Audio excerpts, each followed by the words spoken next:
Hey everybody, Dave here, and I am in beautiful Breckenridge, Colorado, in the heart of the Rocky Mountains, detailing cars. The thing is, this isn't my project, it's somebody else's. How did I end up here? Well, that's an easy question to answer. Networking with other detailers. So today we're going to talk about why it's important to do that, what the pitfalls can be, and why you should be doing it regardless of how you feel about this.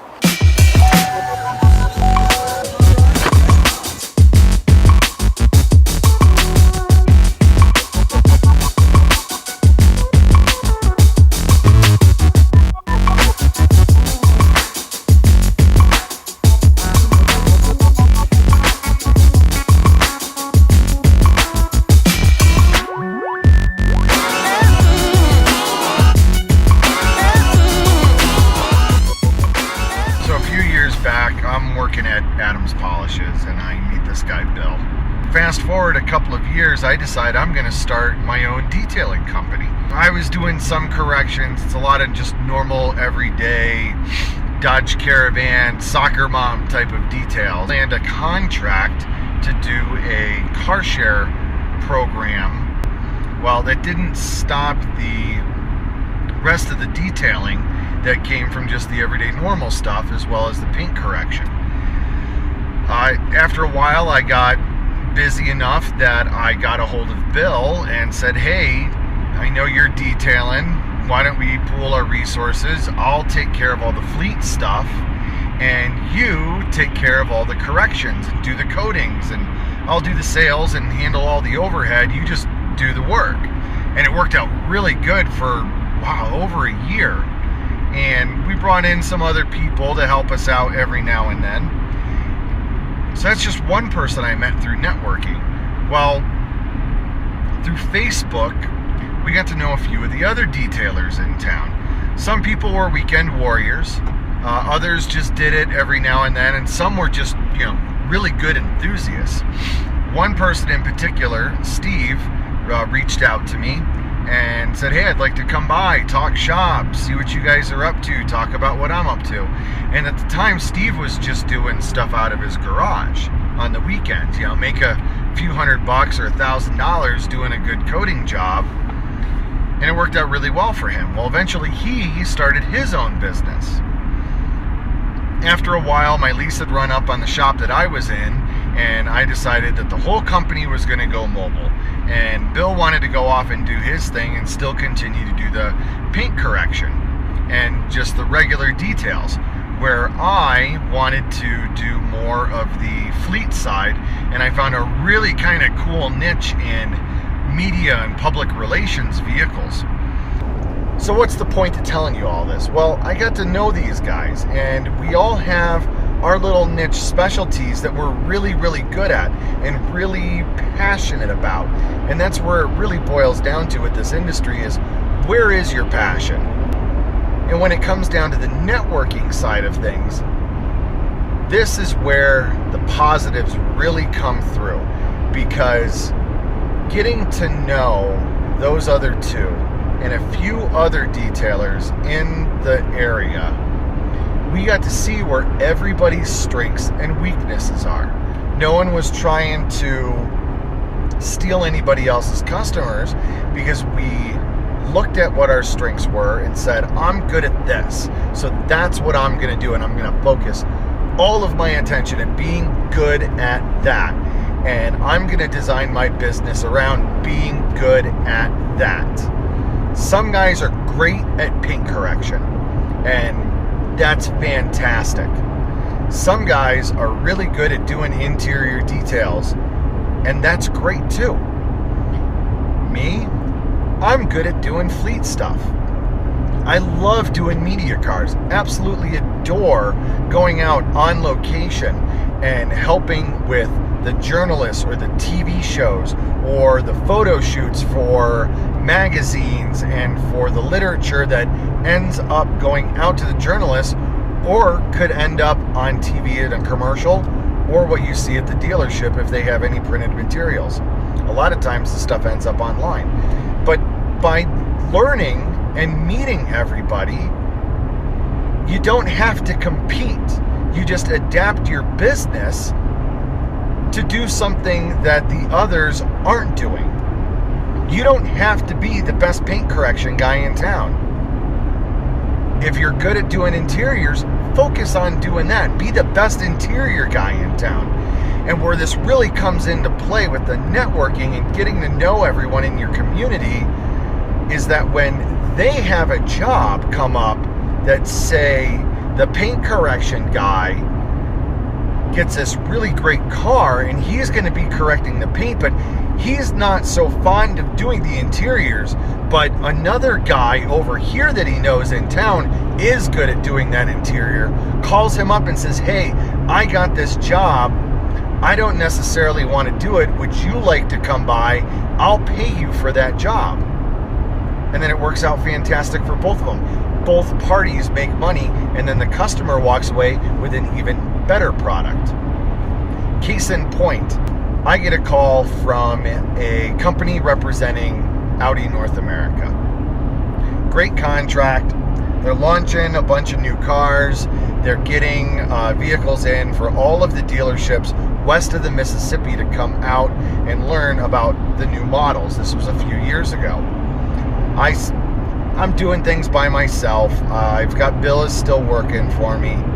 And I say, well, how many cars do you have? And they said, we've got about 100 cars. I'm like, okay, great. How much time do we have to do this? I said, well, they come in on a Friday and they need to be ready by Monday morning. They're all going to be outside at Mile High Stadium where the Broncos play. I said, no problem. We can do this. This is exactly what we specialize in doing. We got you covered. He said, fantastic. How much? I said, let me give you a call back.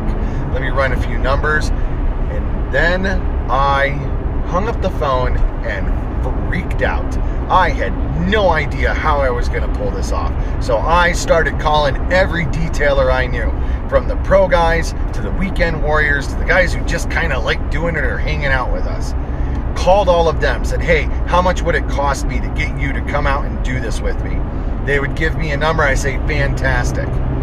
Put all of that together, put it into a proposal, and then submitted it. And within hours, they accepted it. Absolutely fantastic, because this was a job that was well over $10,000 in 2 or 3 days.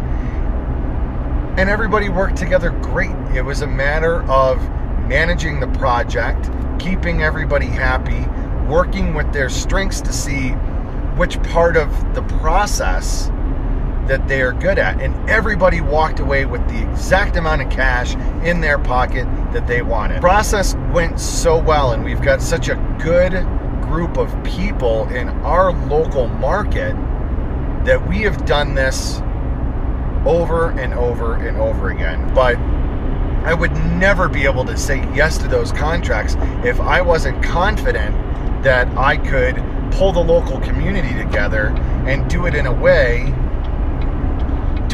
that everybody's happy and everybody's making money. Or sometimes you're just a one-man band and you've got a customer that you know wants a good quality product, and you know somebody who can do it.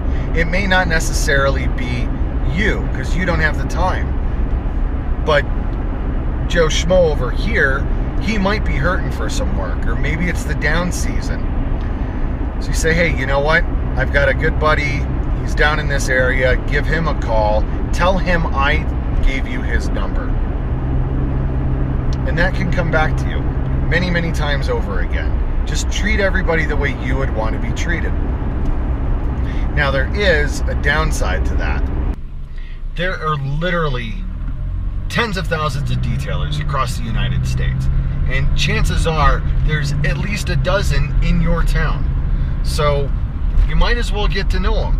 And the excuses of, well, they're just going to spy on me, they're going to take away my business, they're going to start seeing what I do and start copying me, it's all bullshit. That's just an excuse to not be in contact with people that you perceive as your competition. Either you think they're your competition because they are and because you're afraid of them, or you do such a good job and everything that you do is perfectly solid, you've got a good reputation, provide a good product and a good service, or you don't.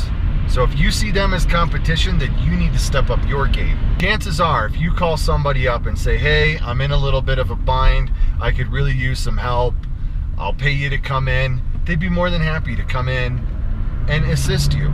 They might learn something. You might learn something. You have just as much to gain as the other guy does, every single time.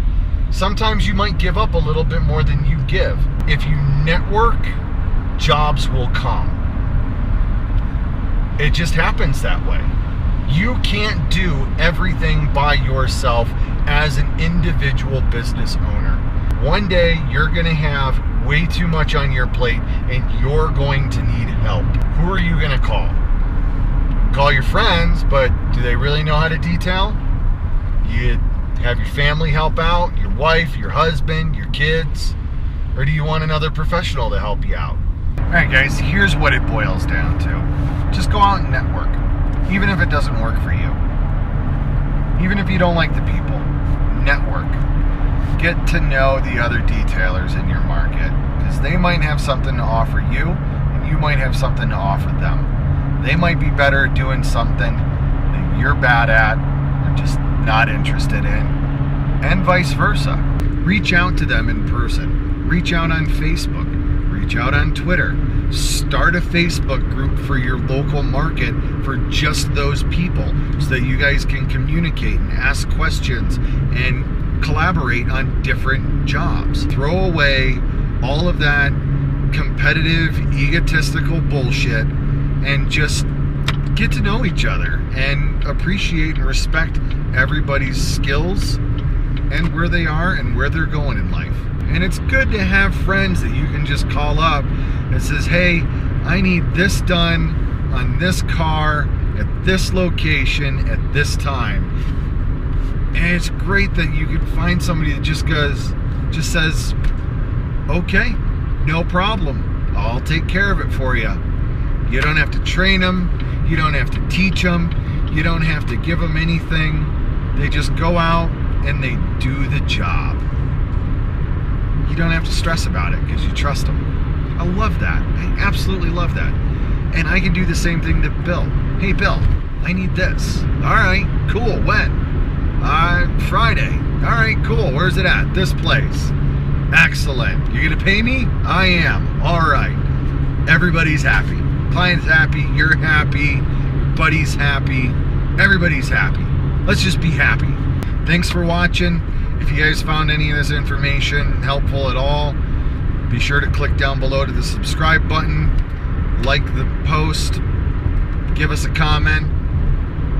Even if you didn't like us, if you think I'm full of shit, comment below too. I'd love to hear from you.